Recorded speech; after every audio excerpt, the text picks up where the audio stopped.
Bonjour Internet, j'espère que vous allez bien. Bienvenue encore une fois sur ma chaîne YouTube Simply GFS. Ici, on parle de tout ce qui concerne le bien-être et la santé. On parle de divers sujets, on parle des expériences de vie, on parle surtout de ces choses qu'on ne nous apprend pas à l'école, mais que la vie nous apprend.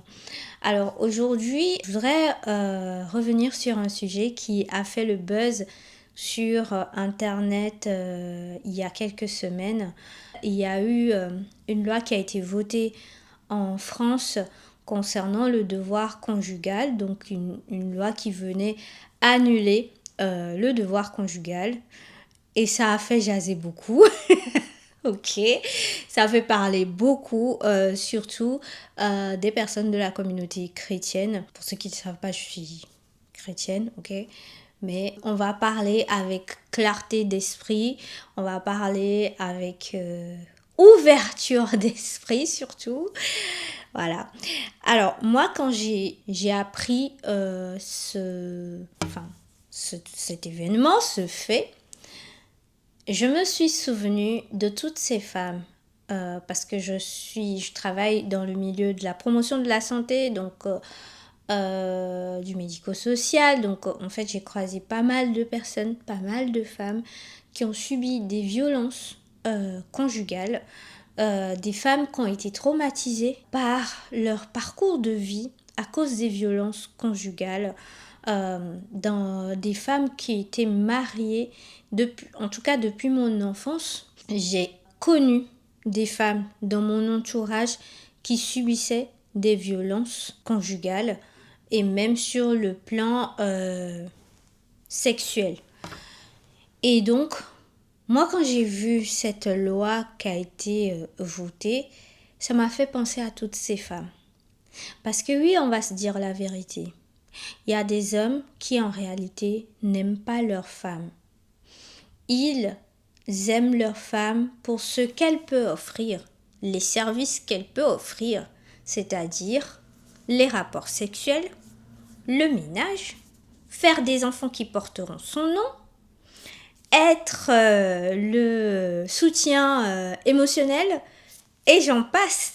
Oui, il faut qu'on le dise. Il y a des gens, ils se marient à cause de la pression sociale parce que leur famille, à un certain âge, leur disent il faut que tu te maries. Donc ils se marient pour avoir un statut social et tout le package qui accompagne le fait d'avoir une femme. Donc femme de ménage, femme qui s'occupe des enfants, qui est tout le temps disponible pour les rapports sexuels et j'en passe. Donc en fait, la femme en elle-même, en tant que personne, en tant qu'être humain, il les aime pas.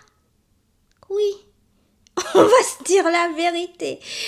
Et donc, en fait, il y a des hommes comme ça, et ces hommes-là, ils pensent que à partir du moment où ils sont mariés, et ça se passe surtout dans les milieux religieux, hein, que ce soit musulmans, chrétiens, j'en passe, euh, et en plus, il y a des versets à l'appui. Excuse-moi. Donc, en fait, ils pensent que, voilà, à partir du moment où je me marie, la femme, elle devient, entre guillemets, un objet à disposition, une personne à disposition pour tous les besoins sexuels. Sauf que votre femme, c'est une personne, un être humain, qui est sensible. Je n'ai pas dit faible, sensible. Sensible, c'est-à-dire une personne qui est alerte et qui est capable de ressentir ce qui se passe en elle et ce qui se passe autour d'elle et dont le corps a une certaine sensibilité. Okay. Et donc en fait, ces hommes-là, ils oublient que leurs femmes, c'est des personnes avec aussi des besoins, avec aussi des périodes, et surtout que le corps de la femme est particulier. Il y a les hormones, il y a tout ce qui constitue, tout ce qui fait d'elle femme. Et en fait, il y a Il y a ces situations où les hommes, dès qu'ils se marient, ben, si ils veulent avoir des rapports sexuels H24, faut que la femme soit disponible. Bro, no. C'est pas parce que tu l'as mariée que elle devient, je sais pas, I don't know, like, what's the problem? Moi, j'ai entendu des histoires de filles qui fuyaient leur foyer à cause de ça. Parce qu'ils supportaient pas le sexual urge ou bien le rythme de leur mari. Parce que c'était trop. Et dans l'autre sens aussi, il y a des femmes dans l'autre sens. Hein. Donc, non, c'est pas parce que vous êtes marié que l'autre partenaire doit être disponible pour chaque fois que vous avez besoin. Et il y a des hommes qui finissent même par leur femme parce que pour eux, c'est inconcevable que la femme ne leur laisse pas voilà, faire ce qu'ils ont envie de faire. Et il y en a même dans les milieux religieux qui ne pensent pas qu'on peut parler ou bien qui conçoivent mal le fait de parler de dans le cadre marital. Mais monsieur, bien sûr que si. Quand tu forces ta femme, quand elle a pas quand elle veut pas ou qu'elle se sent pas bien, mais que tu la forces, quand pendant l'acte, t'es en train de ta femme ou bien ton monsieur, il est en train de te dire ou bien elle est en train de te dire j'ai mal, est-ce qu'on peut faire une pause, mais que tu n'écoutes pas, tu continues toujours parce que dans ta tête il faut continuer. Eh ben ça, qu'est-ce qu'on appelle ça? Bah en fait, l'acte sexuel dans le mariage, c'est quelque chose qui doit être consentant des deux parties. Dans un couple normal, je ne parle pas des couples avec des pervers narcissiques, psychopathes et tout ça. Parce que oui, il y a des hommes, you know. Devoir conjugal, je ne pense pas que ça soit seulement sur le plan sexuel. C'est vraiment quelque chose de large pour ma part, ok? Et je ne pense pas que dire que faire son devoir conjugal, moi, je trouve que ça rend un côté obligatoire à la chose qui du coup ne devient même plus plaisant, ne devient même plus intéressant, ne donne pas même envie d'être personnellement ça donne pas même envie d'être fait, tu vois. Mais je pense qu'il faut que dans le couple chacun considère les besoins de l'un et de l'autre. La femme considère les besoins de son mari et le mari aussi considère les besoins de sa femme. Il y a des moments dans la vie, même dans les mois, dans les semaines, dans les journées, où à cause des événements qui se passent, à cause de l'environnement ou de plusieurs choses, voilà, les besoins vont différencier. Et je crois qu'en tant que bon partenaire, quelqu'un qui aime vraiment la personne avec qui il ou elle est, va considérer quel est le besoin. Ok, moi j'ai des besoins en ce moment par rapport à la sexualité, mais quel est aussi le besoin de l'autre. Et dans le couple, on doit être en capacité de pouvoir communiquer sur ces besoins-là. Et de se dire, ok, je sais que tu as besoin de ça, je t'aime, donc je vais pouvoir te donner ceci parce que je t'aime. Je le fais parce que je comprends que c'est ton besoin et qu'en ce moment, voilà, c'est de ça que tu as besoin. Ok? Et vice versa, je m'attends aussi en tant qu'autre partenaire à ce que toi aussi tu considères mon besoin de repos, mon besoin d'être un peu au calme, d'être un peu seul, de pas, voilà, c'est pas tout le temps quoi. Et je pense aussi, parce qu'il y a des histoires où il y a des hommes qui menacent leurs femmes de oui, si tu ne me donnes pas ce que je veux, donc les rapports sexuels, je vais aller voir ailleurs, et viens pas m'accuser d'infidélité, bla bla bla bla bla. Je pense que, en fait, quand on décide d'être en couple ou de se marier, on doit être responsable de son engagement, indépendamment de l'autre personne. Parce qu'en fait, votre engagement, le mariage, est au-dessus de l'un et de l'autre. Ce n'est pas genre, oui, si tu fais ça, moi aussi je fais ça. Ça me fait penser aux histoires que je vois parfois sur Internet, des femmes qui disent oui, s'il me trompe, moi aussi je vais le tromper. Et finalement, c'est toi qui vas tromper, tu tombes enceinte d'un enfant hors mariage et qui te retrouve avec plein d'histoires. Like, l'engagement, ce n'est pas par rapport à l'autre personne.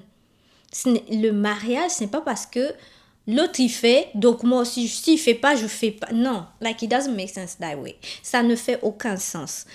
Euh, Tu dois être responsable de ton engagement. Si tu commences à dire oui, si tu me donnes pas ce que je veux, je vais aller voir ailleurs, ça veut dire que en termes de maturité, il y a encore du travail, frère ou sœur. Il y a encore du travail. Oui, parce que si tu es responsable, quelqu'un qui respecte ton engagement, c'est pas genre les choses que tu vas voir au dehors qui va venir t'atteindre. Donc oui, être responsable de son engagement. J'ai entendu des histoires de femmes qui, quelques jours après leur accouchement, se voyaient demander des rapports sexuels. Et les amis, accoucher quelques jours après, la douleur, elle n'est pas partie. Hein. Surtout si, je crois que c'est épisiotomie qu'on appelle. C'est ça, hein. Maman, ça fait mal. Ça fait mal. Et une femme qui a subi ça, et toi, monsieur, tu ne penses qu'à ce qui va sortir de ton... Like, are you serious? Tu es sérieux là? Ça va? Non, les amis, arrêtons. Ayons compassion les uns pour les autres dans le cadre du mariage. Moi, je comprends pourquoi ils ont voté ces lois. C'est pour protéger, ok, ces femmes-là qui subissent des vraies violences. Parce que, franchement, vous entendez parfois des histoires de vécu. Vous vous dites, oui, oula. Non, il y a des femmes qui vivent des duretés. Hein. Il y a des femmes qui vivent vraiment des duretés. Donc, moi, je pense que cette loi-là, c'est pour préserver ces femmes-là. Mais attention, cela ne veut pas dire non plus que maintenant, parce que je sais qu'il y a des femmes qui vont faire ça, c'est-à-dire que maintenant, on va plus considérer le besoin de son partenaire. C'est-à-dire que, oh ben ça y est, on a annulé le devoir conjugal, donc voilà, vas-y, préteste. Non, quand même, faut pas exagérer. Faut pas exagérer. Il y a des personnes qui ont dit que ça peut encourager l'infidélité dans le foyer. Donc ça, c'est vraiment la partie respect de l'engagement et la responsabilité de chacun. Et moi, ces 3 points-là que je viens d'énumérer, donc considérer les besoins de l'un et de l'autre, être responsable et respecter son engagement et le fait de communiquer. Moi, je pense que si on passe sur ces bases-là, ça peut résoudre beaucoup de problèmes dans ce cas de figure. On n'est pas obligé d'avoir des relations sexuelles dans le mariage parce qu'on est forcé. Je dis bien forcé. Ou bien que voilà, c'est en mode obligation, devoir, machin et tout. Non, on le fait pour nous, pour le couple, pour souder le couple, pour cet engagement ou bien cette institution de mariage dans lequel on est. C'est au-delà de nous deux et je le fais parce que, ok, j'aime aussi l'autre personne aussi m'aime, il m'écoute, il est à l'écoute de mes besoins, elle aussi est à l'écoute de mes besoins. Voilà. Donc voilà, faut pas non plus être dans les deux extrêmes. Faut comprendre le pourquoi cette loi a été votée et préserver ces femmes-là qui subissent vraiment des vraies violences. Mais par contre, dans les couples normaux, la sexualité est une question qui doit être discutée. C'est quelque chose qui doit être parlé. C'est quelque chose qui, voilà, c'est pas je t'ai épousé, je suis ton mari, ou je t'ai épousé, je suis ta femme, donc tu dois. Je crois que quand on arrive à ça, ça devient fatigant. Moi, rien que d'en parler, ça me, ça me fatigue en fait. Déjà, rien que d'en parler. Donc imagine une femme qui est dans ça. Moi, je pense que si j'étais dans quelque chose comme ça, ouf, it will be so annoying.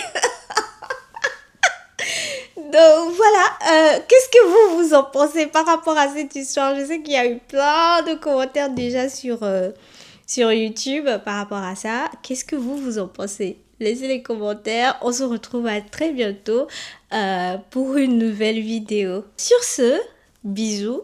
N'oubliez pas, le meilleur est en vous. Et à très bientôt pour une nouvelle vidéo.